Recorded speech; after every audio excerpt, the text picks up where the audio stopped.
zama don masoyi akwai daɗi, ke ce da rigani ɓangaren so muradi na.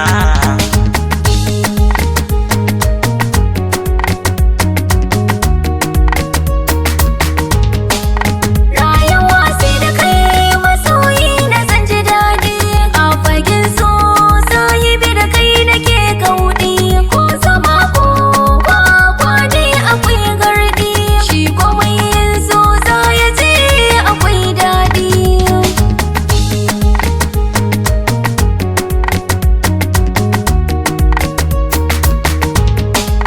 Hakika ina ka ce ɗaya za a ce biyu, ni da ke ga